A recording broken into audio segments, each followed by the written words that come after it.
Hi, I'm Jini Patel-Thompson from listentoyourgut.com. I'm here with Natasha Trenev, the founder and owner of Natron.com, a world-renowned expert on probiotics and culturing and fermenting. We're here for Healthy Gut Bugs Q&A, session number 2, all about getting a healthier microbiome, and we have a ton of questions that have come in from my readers that we're getting through, which is why this has turned into a series, because there's been so many questions. And I want to kick this one off, though, because right before we hit record, Natasha and I started talking about kombucha, and I went, wait a minute, we should actually save this conversation for the call. What kicked us off is we had a reader comment come in on the last video that we did, where she said, if I take a deep breath when you ask me about fermented foods, or dumping a pile of probiotics in your shake after a round of SIBO, or start explaining why you're having a histamine reaction after your friend told you to start slamming back kombucha like it's soda pop, watch this. And Natasha, you said what? I said that, we in the Western society have to learn that just because a little bit of something in a culture is good, it doesn't mean that we go run out and consume this in gallons. And this is what we're doing.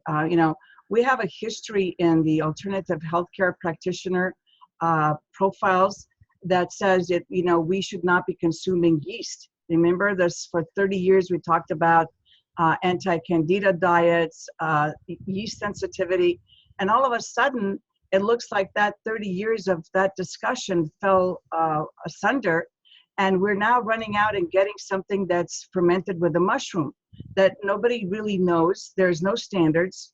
It's a cultural thing, and I'm sure that when it's made in the culture by families who know what they're doing and consumed in the way that they traditionally consume it is fine.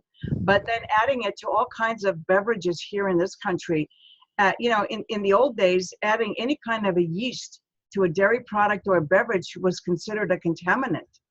And so now we're adding yeast, and there's no, how shall I say, Canadian standards or US standards as to what kind of yeast can be added, what is the species, who's responsible for the fermentation cycle, and what about contamination? Are the products microbiologically pure? And this is where I believe that ignorance is not bliss. It's quite dangerous what people are doing. They have no idea what they're consuming, and they're consuming a yeast with a sugar, which can probably grow inside their intestinal tract. And I always tell people, it doesn't mean that if you're not getting a reaction today, that you won't be getting a reaction 2 months from now, 3 years from now, who knows? But you are disturbing that ecosystem that is the most important ecosystem to your health. Very interesting. And I remember when kombucha first came out 20 years ago, and it wasn't available commercially. It was only available through very specialized health shops. And the one that I tested was from Germany, in the glass bottles and shipped. But even then, at that stage, when I tested it, and the recommended dosage was 1/4 to 1/2 cup a day. And that was enough for me to see an effect of the product.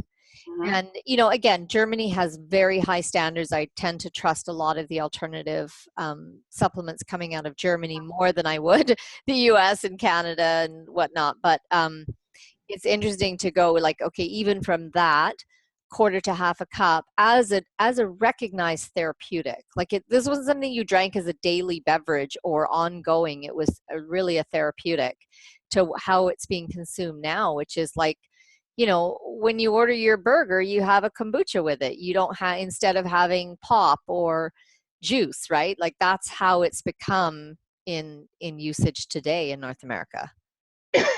Yeah, so that's, to me, that's appalling. I think we lack researchers that have vertical knowledge like you and I, and people are just picking up fads, and they think just because it's posted on the internet or because their friend tells them about it that it's great.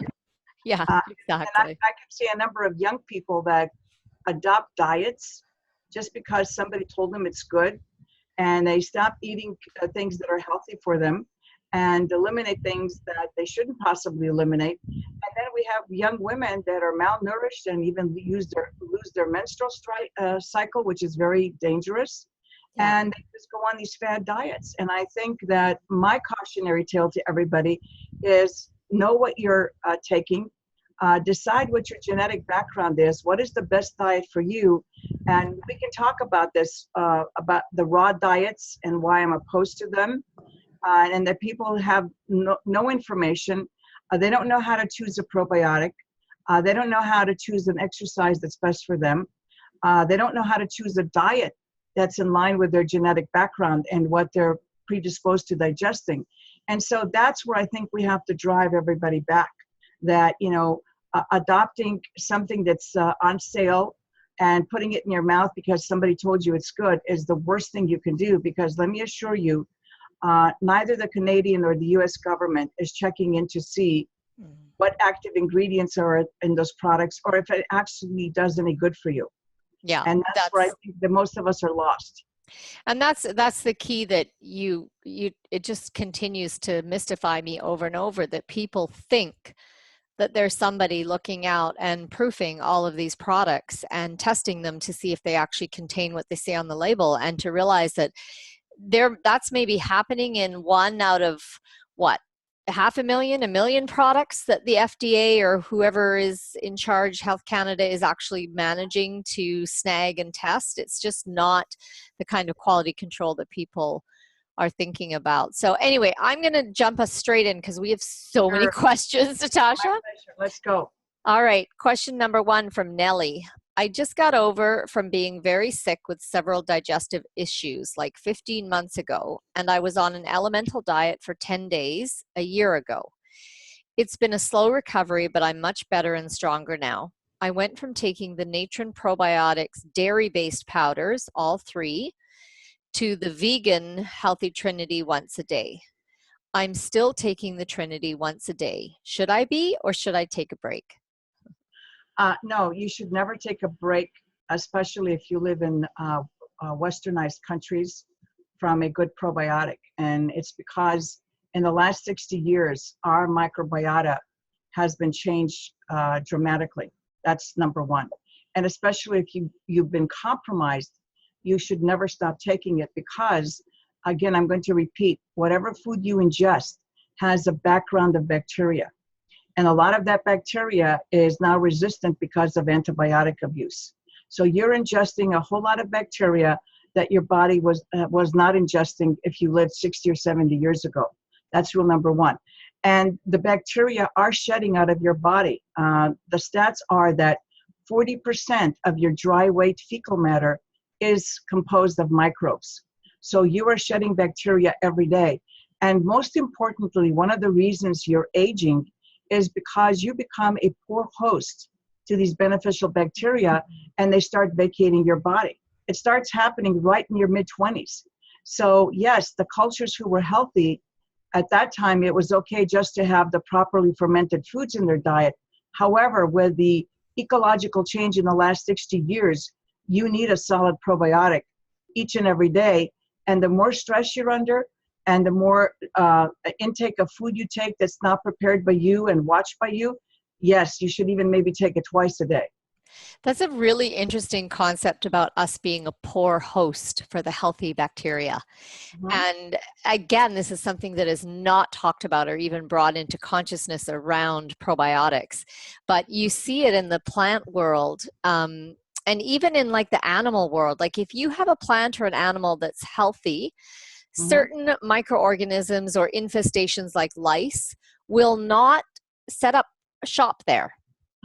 They won't. They're not drawn to it. But if the plant is mineral deficient or dying, like they've done some studies in Africa where that's like the locust will just raise everything, but a field that's been purposely mineralized to really potent levels, the locust can actually pass over it. Because they're like, well, that field is fine. Or maybe the minerals change the taste of the plant so that locusts don't like it. We don't know. But the fact is that the sicker, weaker ones get cleared, and the healthy, strong ones are left alone.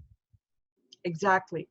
If you don't have a healthy ecosystem, when you consume a pathogen, even in the size of the pinhead, you will be compromised depending on how low your immunity is. And I can just tell you from what's going on in North America and in westernized countries, we have a breakdown that's been occurring for the last 60 years. Mothers are not passing on the right beneficial bacteria to infants, even if they're breastfed and vaginally delivered. That doesn't set up the communication between the immune system, the second brain, and the microbiota on the gut. And so it starts moving. We start seeing attention deficit, autism, depression, anxiety, and believe it or not, it's all related to the gut. It's going on, what's going on in your gut. So if you're depressed about something that's going on in your life and it's reflecting in poor eating habits, it's like a catch-22 or an 8. It keeps oscillating back and forth. You're depressed, and then whatever your gut is producing is depressing you even more, and you're not aware of it. And so when we take drugs, we actually fool around with the chemicals in our brain to get rid of the depression. And as you know, that doesn't always work. So I tell people, our concept is not about curing anything. The body is the one that cures itself. It's about providing the right environment and the right ecosystem to give the body the tool to heal itself. Excellent. Okay, next question from Brooke. I'd love to know more about the ultimate strategies to getting the most from each probiotic pill. When you say mix and match the Healthy Start pills, how do I keep track and know what to do? I've been mindful not to eat garlic when I take them. How long a period should I keep garlic away from the probiotics? Well, since garlic is antimicrobial, I would say 2 hours. I would say whenever you have a substance, a component, a food that's antimicrobial in nature, you take it 2 hours afterwards. And then I tell people, look, if you're eating out a lot, it's good to take the Healthy Start system 3 times a day, because each time you eat out, you're exposing your body to what I call a different microbial load. And so that would be a good strategy for anybody today. Mm-hmm. And now the other part of her question was mix and match the Healthy Start pills. So I guess she's talking about the different species. Uh-huh. And so, I mean, I could answer that, but she probably has my book. So why don't you answer that? Sure. What I tell people is the lactobacilli, both the Bulgaricus and the acidophilus, serve more functions in the upper intestinal tract. The acidophilus will adhere itself to the intestinal wall and will assist with breakdown of food and mineral and vitamin absorption and keep that barrier healthy. The Bulgaricus sort of goes along with the food along the 27 feet of the intestinal tract, and actually is one of the very few bacteria that can pre-digest food for you. So important to break down the food in the correct molecular size so that the immune system doesn't get annoyed.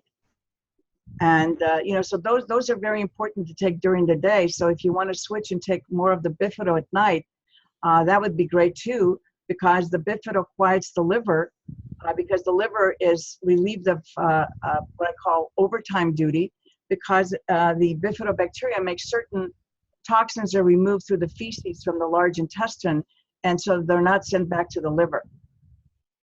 That's a really important point. Excellent. I love that. Okay, next question from Patsy. I would like to inquire about probiotics and SIBO, small intestinal bacterial overgrowth. Which ones to use and which to avoid, and why? Well, if you have SIBO, you definitely have to use the Digestolac and the acidophilus, because SIBO is an overgrowth of microorganisms in the upper small intestine. And that's where people have a tendency to have problems when they're trying to break down their food. You don't have the right bacteria in the upper small intestine to facilitate proper digestion and absorption. So the two lactobacilli, the one found in Digestolac or Megadophilus, are the ones who are going to be conquering that SIBO. So I would do it 3 times a day before each meal, and then take a larger dose of the bifido at night. Nice. Her second question is, she would like to know why the probiotic retention enema recommended in my book could create a flare of Crohn's with significant pain, diarrhea, and gas. Well, it's what we call the Hertzheimer reaction. In other words, whenever you displace bacteria, they get very angry, or yeast, and they retaliate by pumping in the most amount of toxins they can as a punishment to you for trying to displace them. That's the best way I can explain. So what you do is that you back down on the therapy, do it less frequently, and then work up to when you can do the whole retention enema, then you have the upper hand.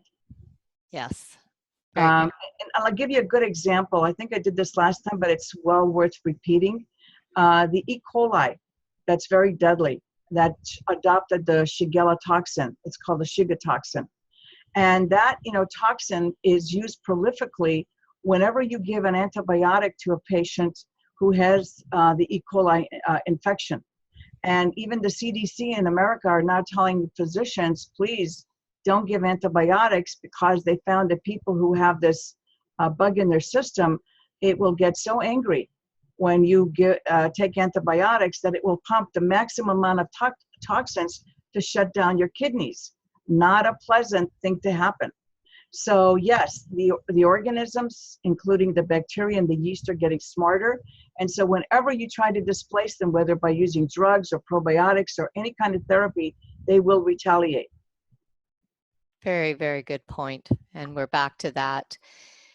The thing we talked about in our very first fermented foods call about the intelligence of these living, thinking, conscious microorganisms. Yeah, they're like I say, one-celled brains. They're so smart, and they never do anything that's not in their best interest. That's what I have to tell people. So it's like you have to, as a probiotic manufacturer, meet their criteria for existence and thriving. Otherwise, they won't perform. They won't waste cellular energy for anybody.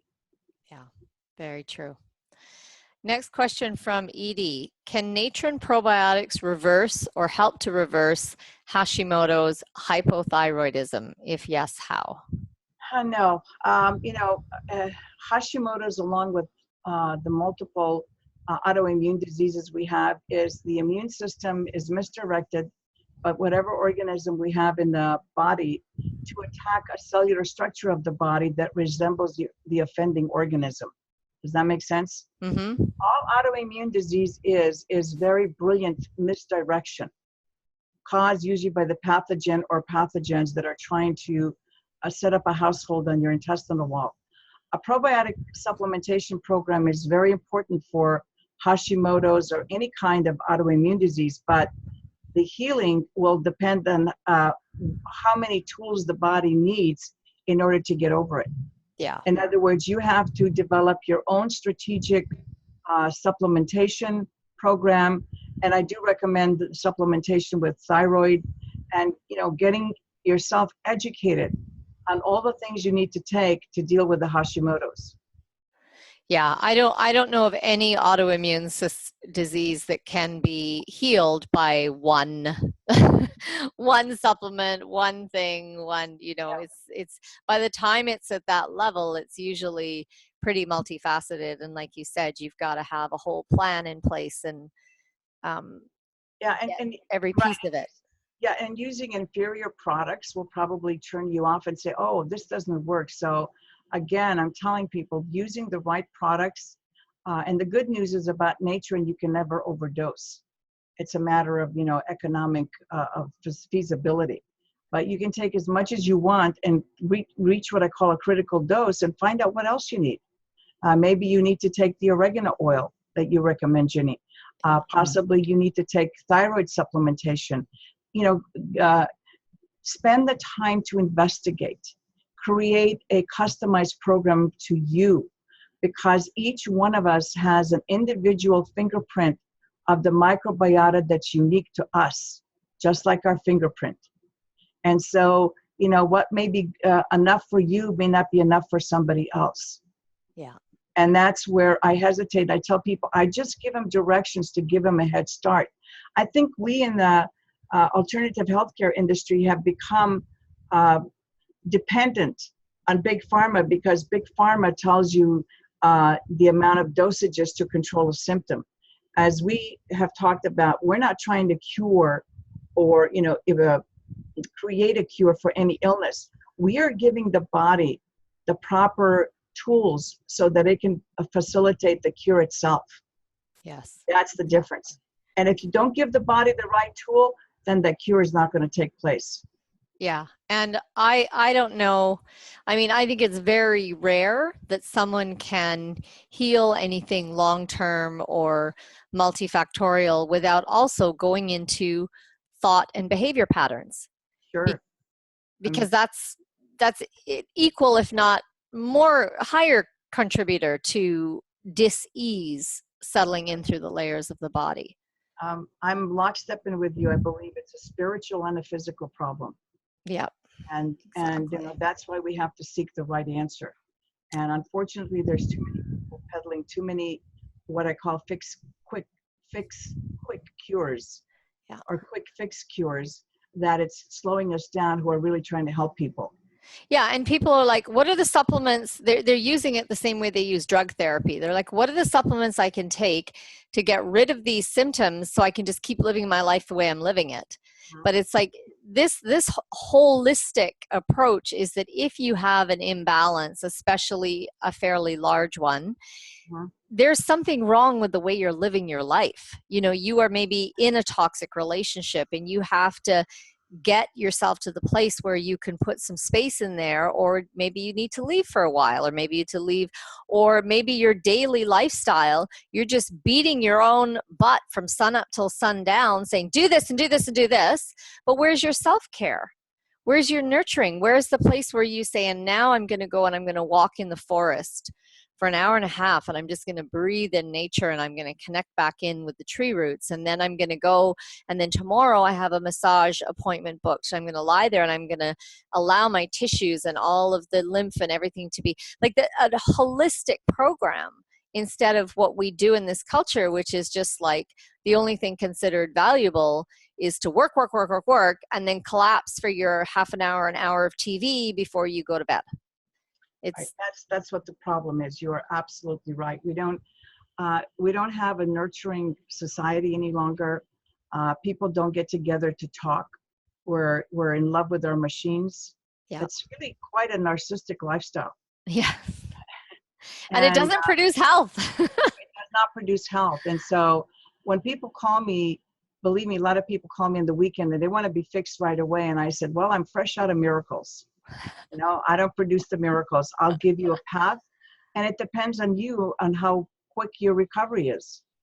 Exactly. But, I just give you the tools.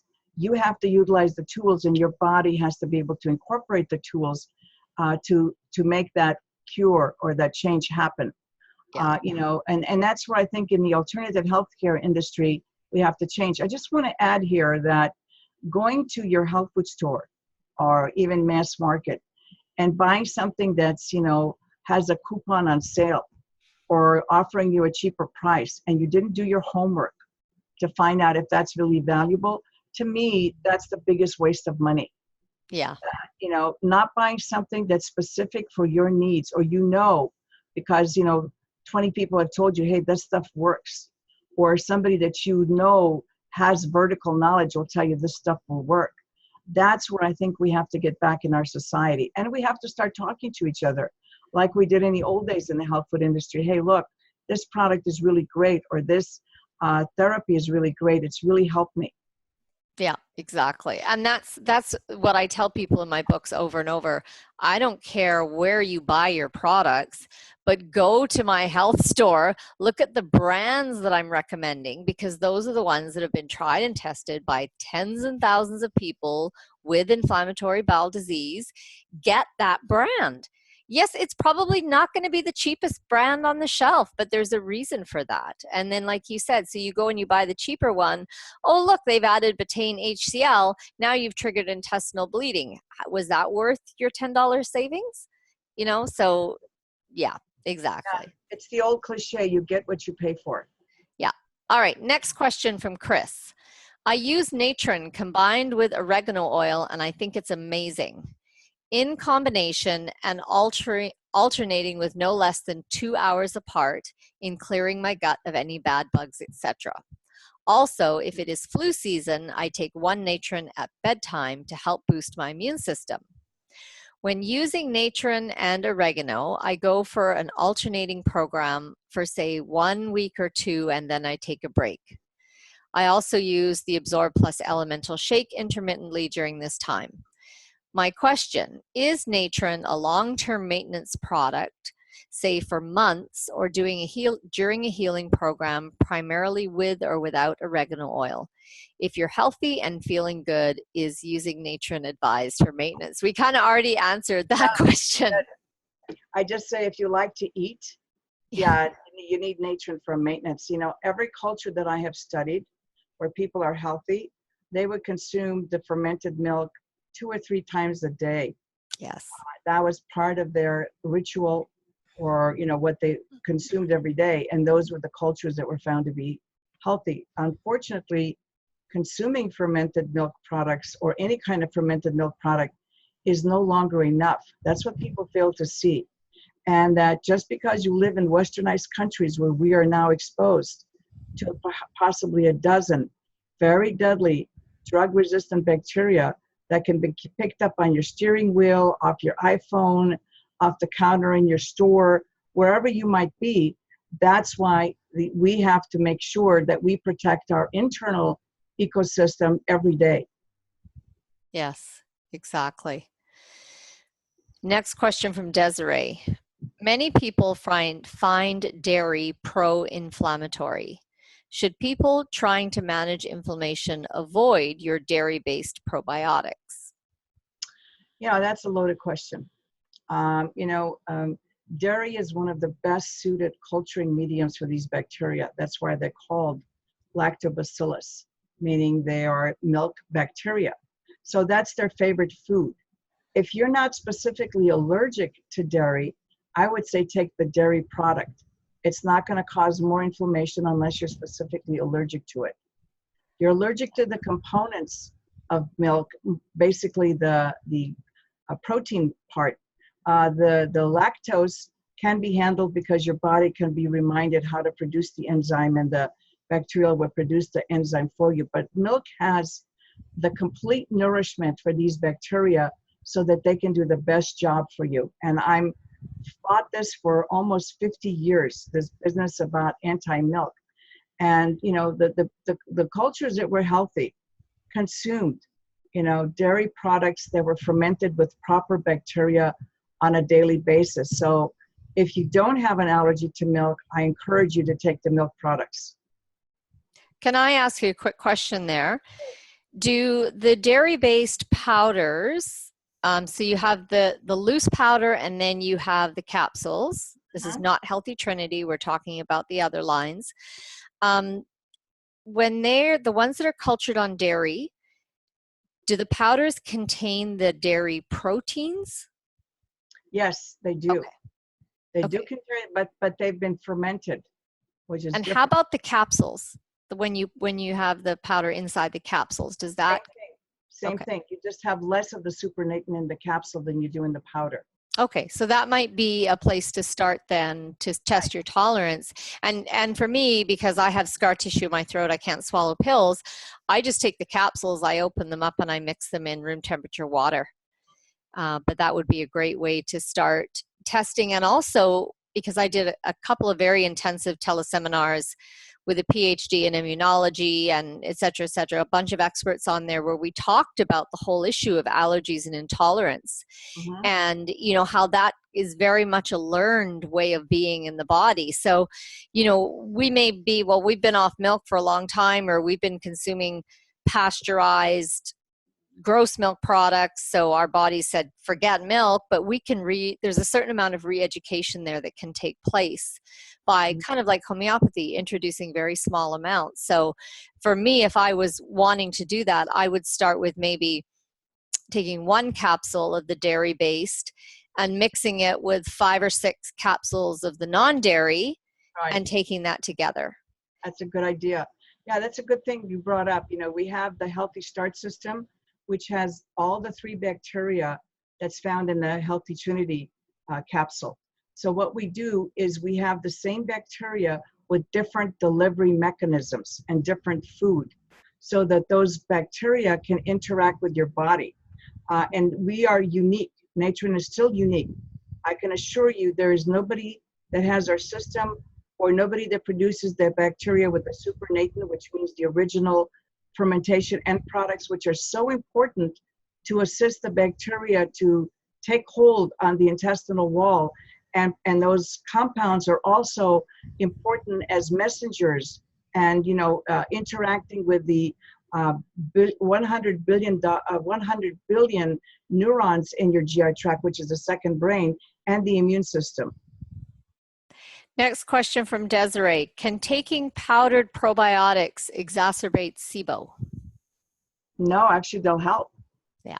But when you say powdered probiotics, I can only talk about the natron. Yeah, I think she's talking about yours. Yeah, because our natron powdered probiotics have that important fermentation end products, which have natural antimicrobial compounds, which are very important when you're trying to deal with SIBO. Yes, very good point. In that intrinsic supernatant or culturing medium. Yes. Are your probiotic capsules coated to deliver live organisms to the appropriate locations? I know they're talking about time release. Yes. Let me assure you that enteric coating. Yes, my former medical director was a clinical pharmacist, and we've had many discussions with people about this enteric coating. Enteric coating was developed for the pharma industry to deliver drugs in a time release fashion.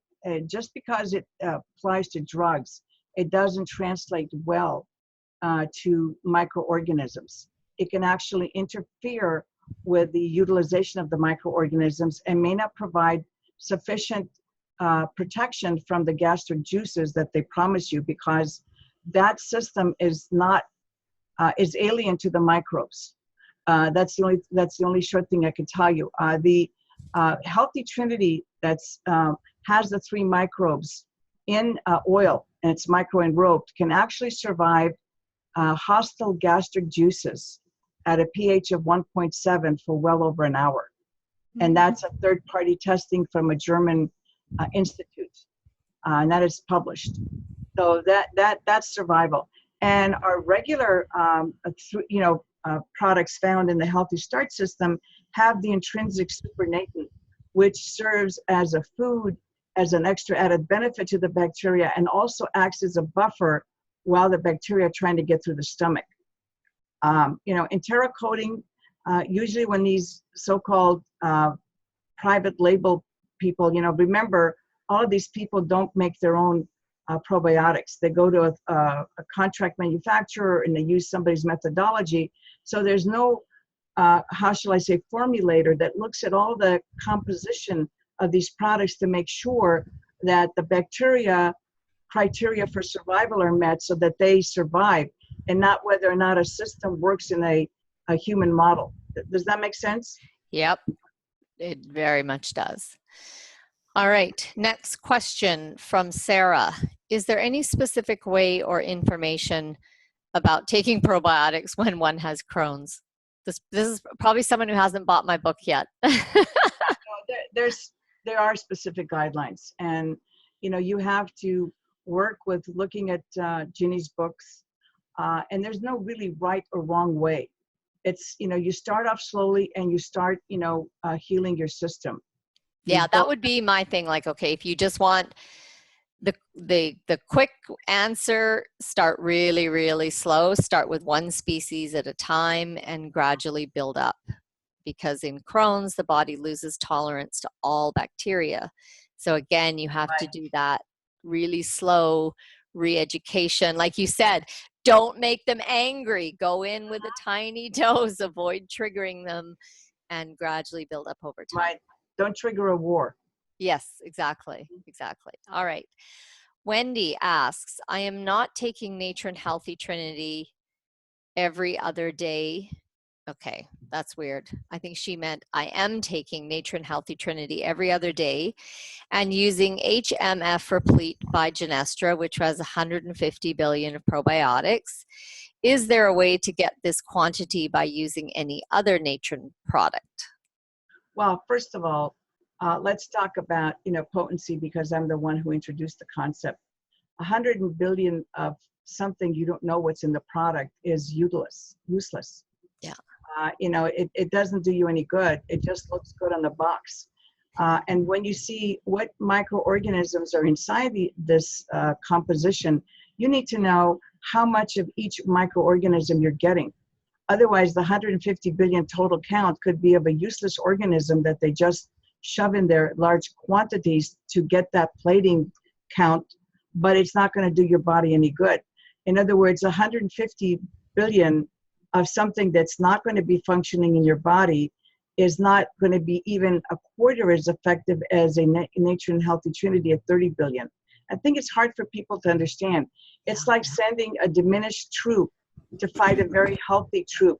In other words, you got to send very healthy, vibrant bacteria inside the gut that are willing to fight for you, because remember, if these bacteria are abused for somebody to make a label claim of 150 billion, and second of all, there's no third-party testing to tell you that it's even 150 billion. And then I tell you, 150 billion of what? You have a spilled alphabet soup of microbes listed on the label. What are those bacteria for? What are they?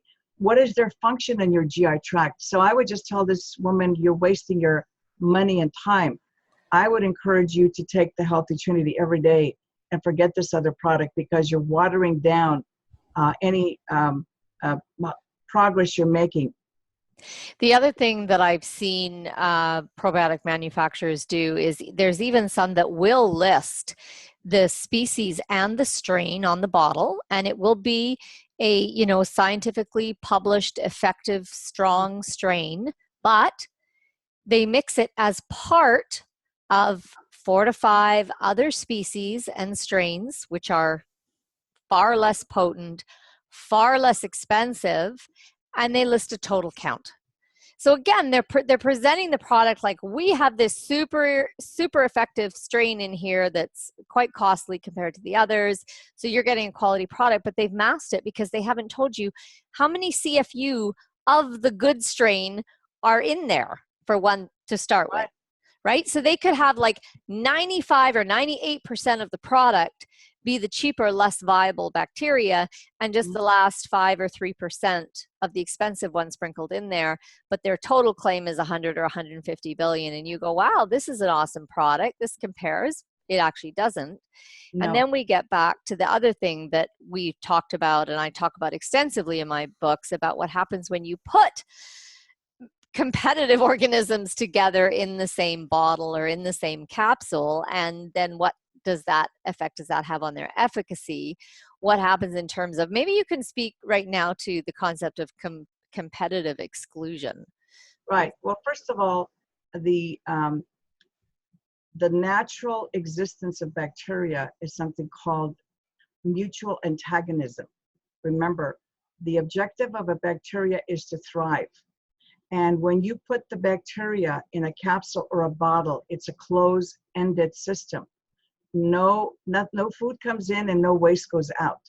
And especially if these bacteria are revitalized by improper handling, they will wake up and they will start producing compounds to compete with any bacteria that's in their space, because now that you've forced them to survive. Yes.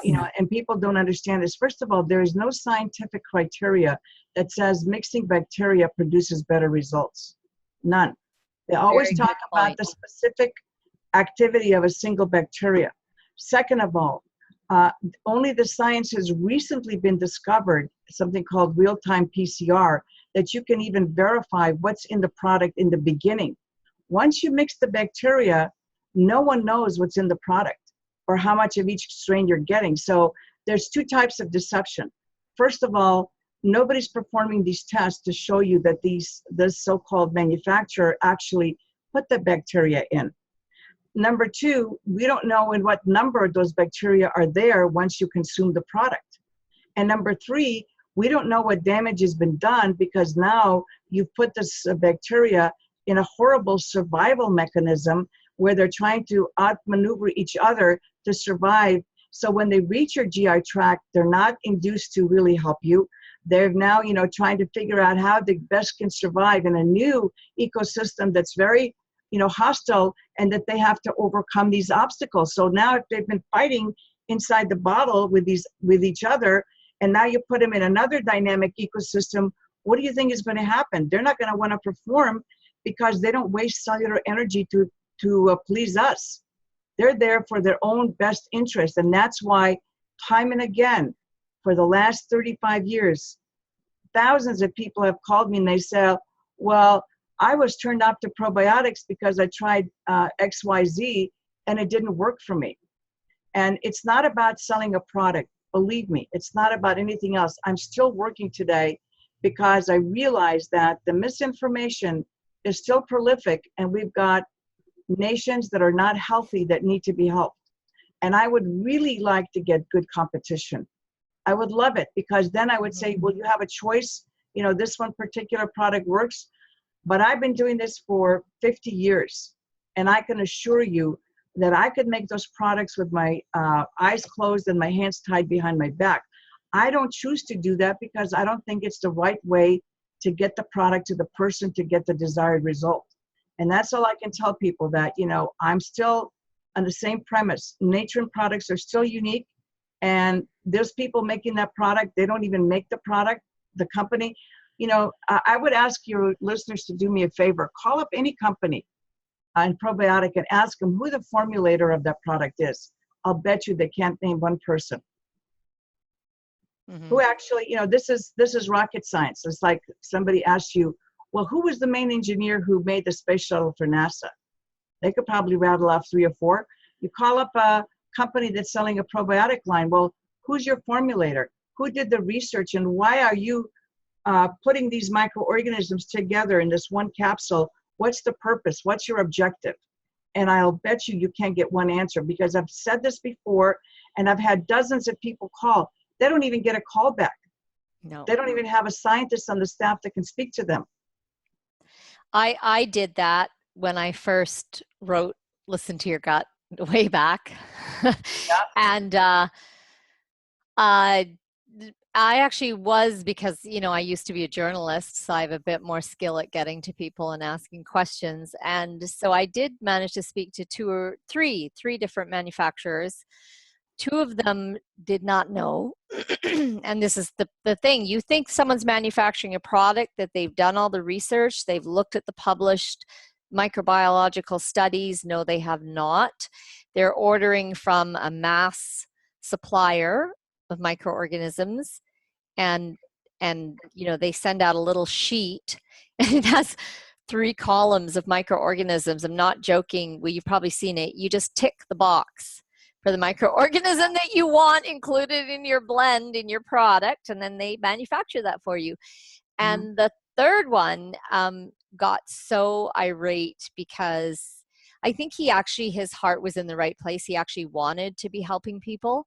But then when my questions made him realize that he didn't know what he was doing, he hadn't done his research, then he started getting really angry because, now he's either got to have a come to Jesus moment or he's got to close up shop, right? So people don't like being put in that position. So he ended up yelling at me over the phone. And I was like, wow, this is, and that's what happens, because most of the people producing probiotics don't know what they're doing. They have no idea about microbiology. And they, like you said, they don't have a PhD microbiologist on staff. No one is culturing their own probiotics in-house. You can't even compare. Yeah, it's like tell people that, you're making a space shuttle. I just want to remind everybody how this whole probiotic industry started. Before my time, the only thing that base manufacturers of these bacteria were selling is starter cultures.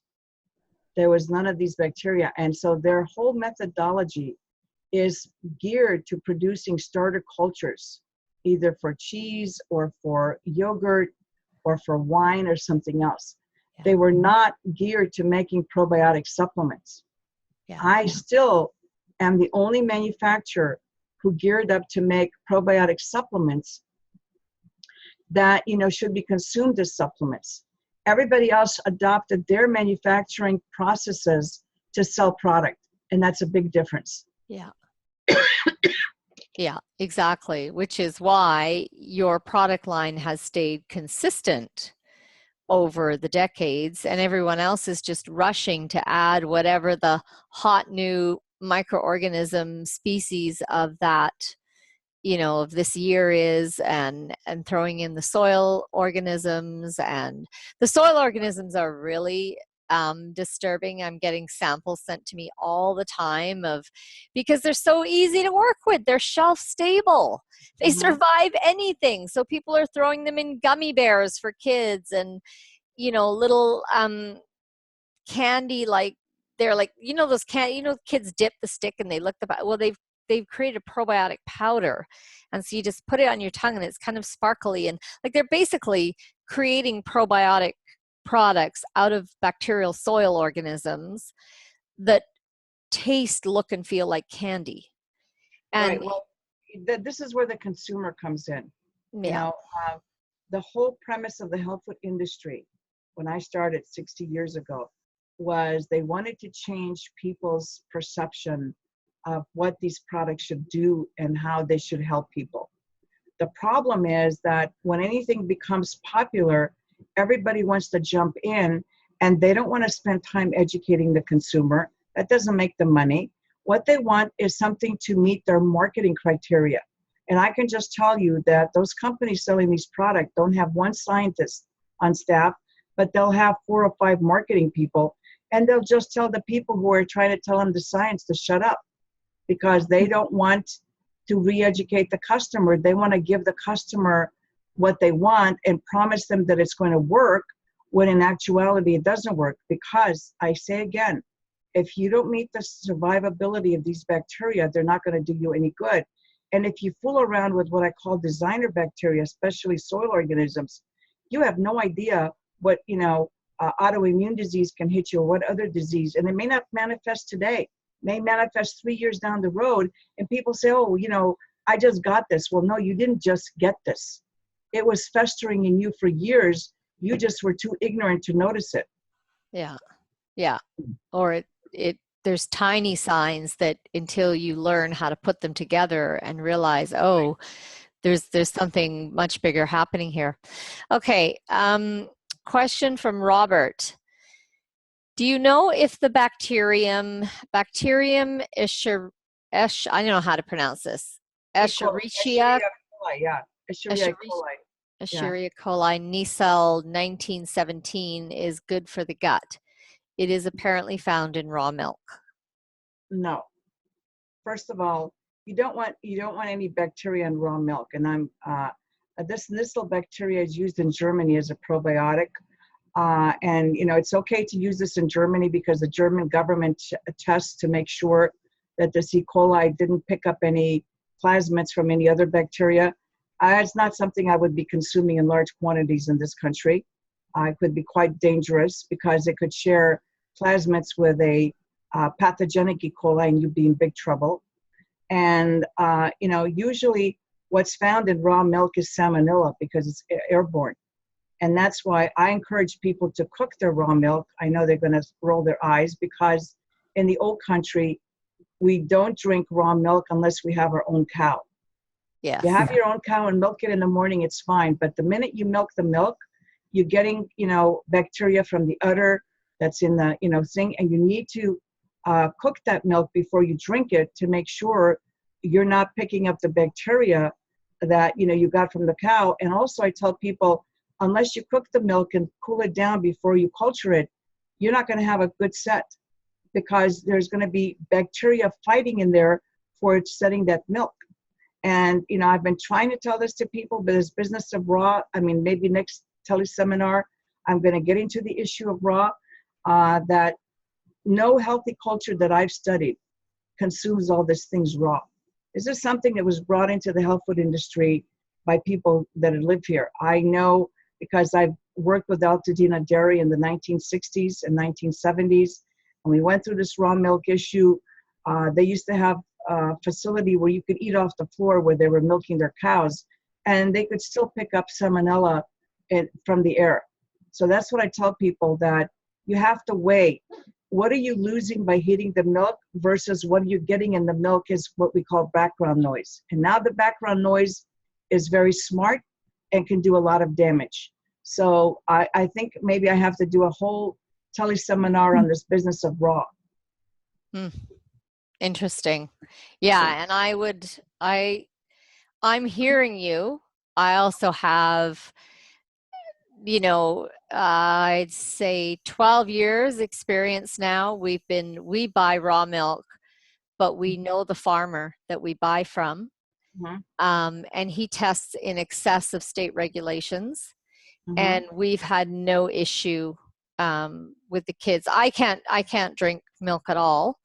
But I used to be able to. And for Ian and the kids, they've had no issues with it. And then the other thing that comes up for me is the whole thing of, well, when you try to become too sterile, that actually has a negative effect on the immune system, because humans have evolved to exist with multiple pathogens and multiple parasites, and our immune system, which is why the kids who have very severe allergies, they'll bring in like cartloads of African dirt that still has a lot of microbes in it, and they get the kids to play, and it actually gives the immune system something to do, and the immune system calms down. So there's like that whole other thing. So again, we're back to, well, is it the germ or is it the health of the host environment?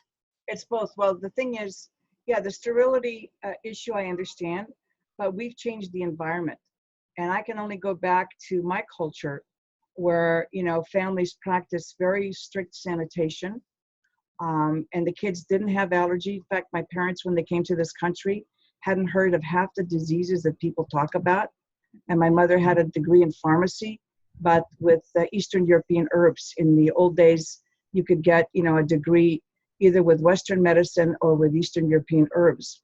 And I can just tell you that none of the people that we grew up with, they only started getting diseases because of the wars. Beforehand, people didn't used to get ill.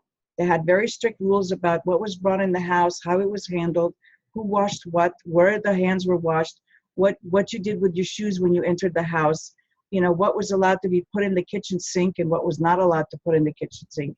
And basically, a lot of our vegetables were sauteed, and very few of the vegetables were consumed raw. The only thing we consumed raw was fruit during the summer, and some salads during the summer. But other than that, we didn't eat raw stuff. And so that's where I have to come back and say, yes, let's investigate, because you have to investigate the cultures. Where were the cultures that for centuries were consuming these raw products? Well, maybe in Switzerland or Germany, where they had their own cows, and they would drink the fresh milk from their own family cow. That's different than buying, somebody that bottles the milk, and maybe you have an extraordinary person who's doing that. But, other than that, and even in the old country, I remember my mom would not allow us to drink the raw milk. It wasn't homogenized. We used to get it from a farmer that used to bring it to our house. She would want to cook the milk before she would allow us to drink it. Yeah.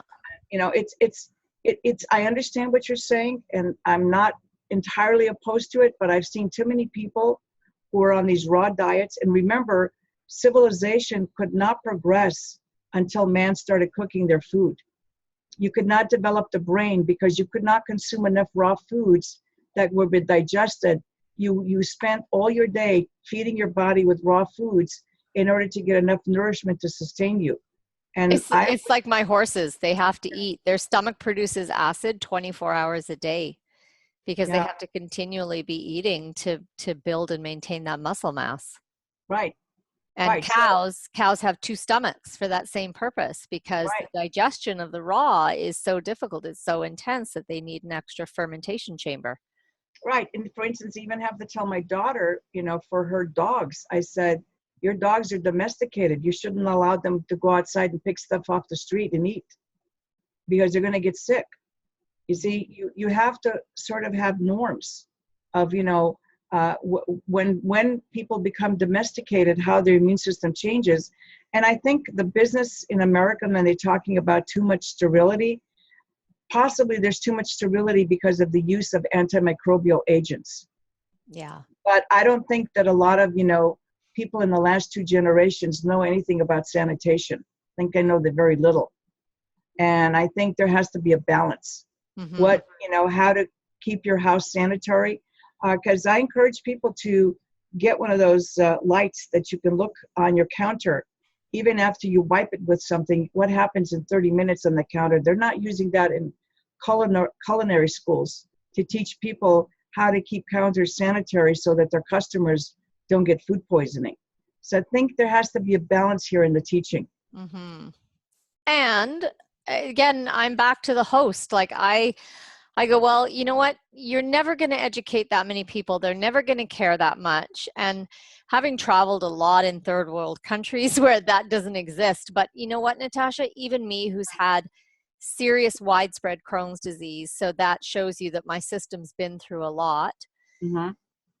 You can heal yourself and you can get your microbiome strong enough that you can go to those countries. And again, I travel with my Natron probiotics. I am taking them every single day. And we've been in Mexico where every single person staying at the same facility is out with food poisoning, except for my family. And we're fine. So again, I prefer to go, well, whatever, you do your best and you do whatever. But for me, the only thing you can really control is what's happening in here. And that's what I like to focus on. Exactly. And that's what I tell people, that especially if you're traveling, you need to take the probiotics even twice a day and just use common sense. I tell people, don't eat anything that doesn't have a thick skin that you can peel yourself, and just be careful. Yeah. Eat in a place where you recognize there is some sanitation being observed.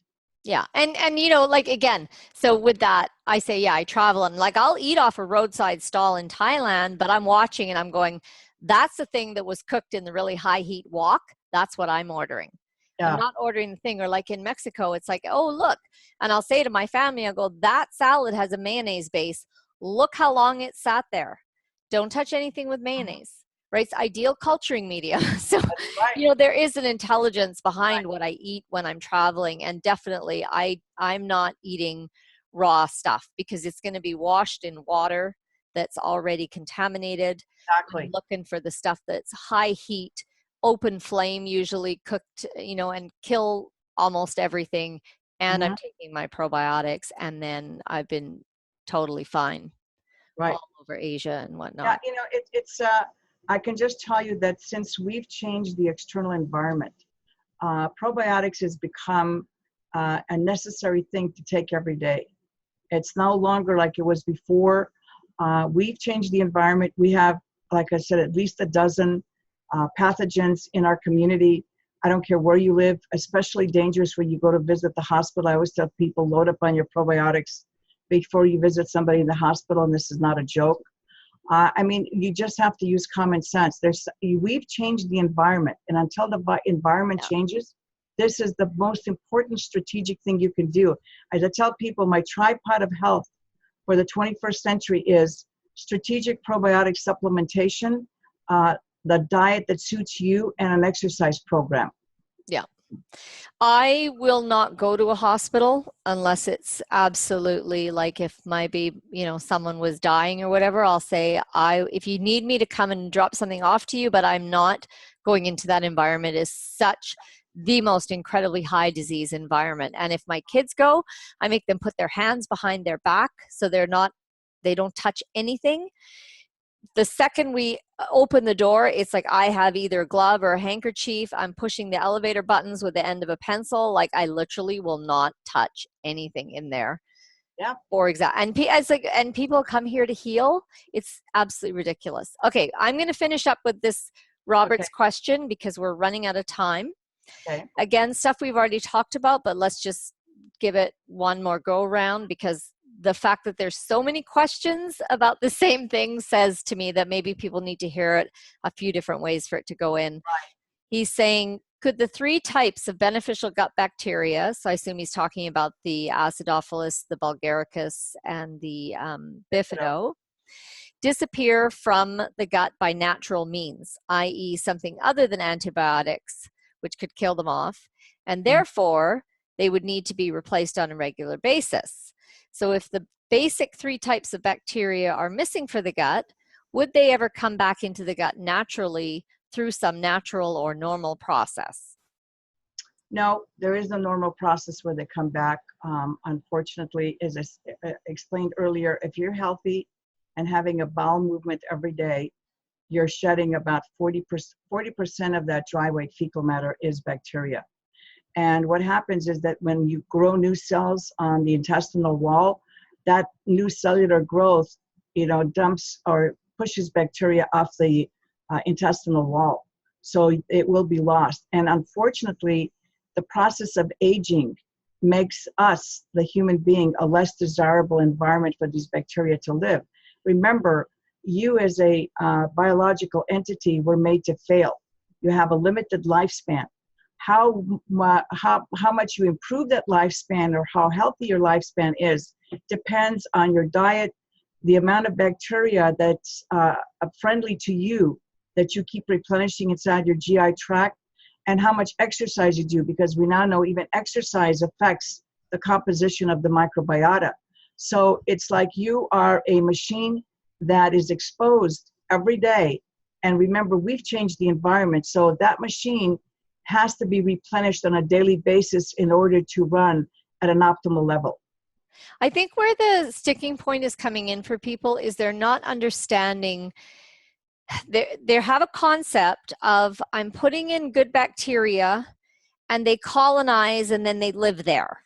Mm-hmm. They're not understanding the difference between that and transient beneficial species. Mm-hmm. So and things like soil organisms. Yeah, you put soil organisms in there, they live there, and then we don't know what happens, right? No, we don't know if they're dormant or in what phase they're in. It's very dangerous. And that's what I'm saying. The colony shifts can happen every second. If you just think of the most bizarre science fiction film you can ever think of, that's how that microbiota, you've got trillions of microorganisms and all of them are competing to get on that, intestinal wall.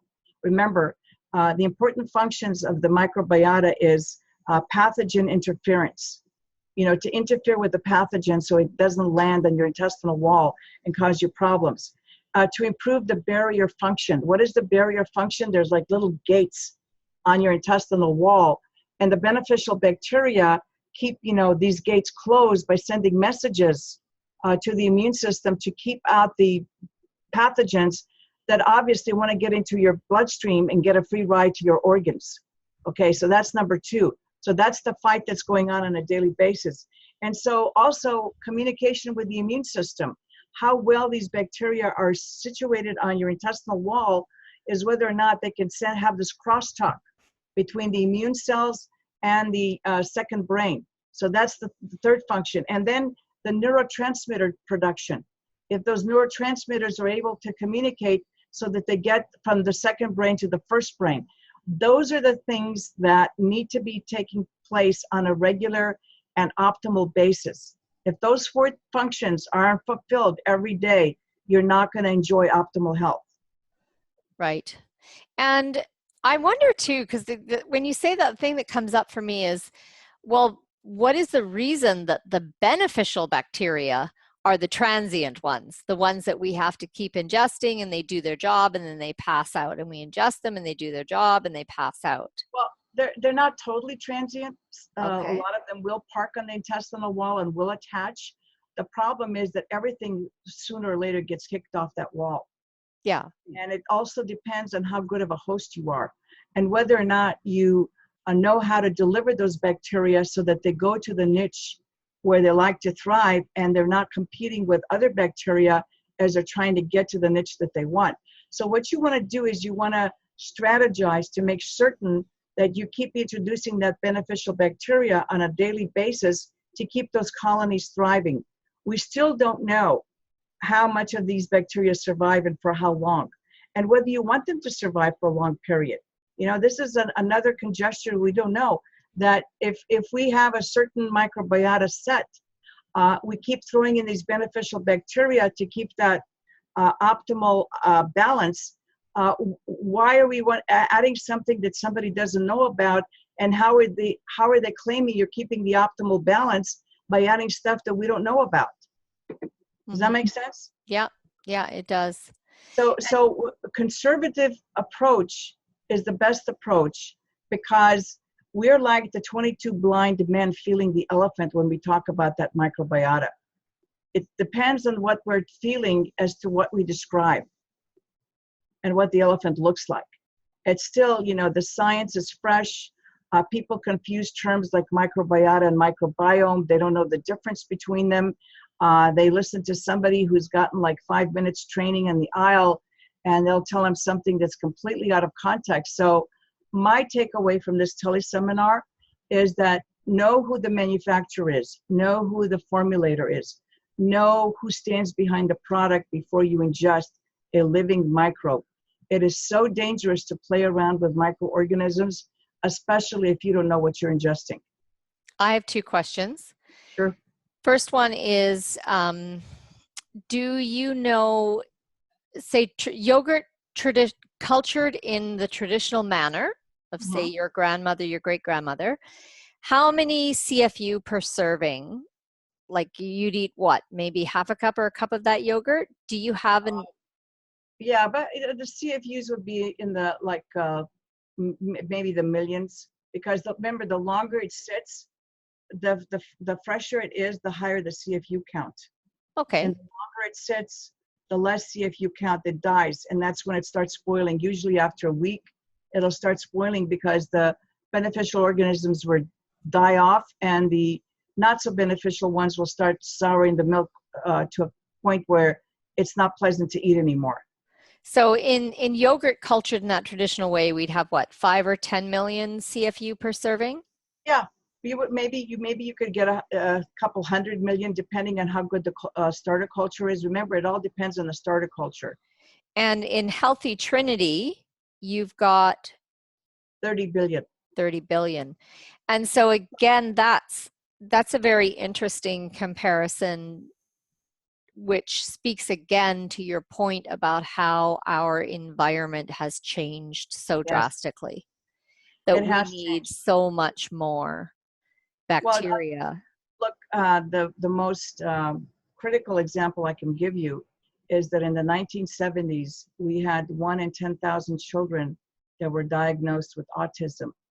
Now we have 1 in 50, and even that might be old data. So the projection is that by 2030, 1 in 2 children in North America will be diagnosed with autism. It's not getting better. So whatever we're doing, it's not, improving the situation, it's getting worse. And that's because I think that a lot of people in the alternative health field were more interested in a business model than in selling product that could really change the course of what we've done. Mm-hmm. And, having been in this industry for 50 years, I can give you ample examples of that. And if we don't stop it, it's going to get worse, because I tell people, okay, so you've gone and you've gotten your organic produce. That's terrific. I love it. You've done all this, but has the health of the Canadian nation or the U.S. nation really improved in the last 50 years? And I say not. I think a percentage, maybe 5 to 10%, has improved significantly, but I would say the overall health of people, from my observation, has not improved, because everywhere I go, within 5 minutes, I'm surrounded by a half a dozen people telling me their GI problems. Yeah. I'm going to close by asking you to define for us the difference between microbiota and microbiome. Very good question. Microbiota means the microbes, which includes bacteria, yeast, and viruses found in the 27 feet of GI tract. The microbiome is the sum of all the genetic material found in the microbiota that actually controls 99% of your genetic output. And your own genetic faculty only controls 10% of your genetic output. Interesting. Yeah, I don't think anybody's using those terms correctly.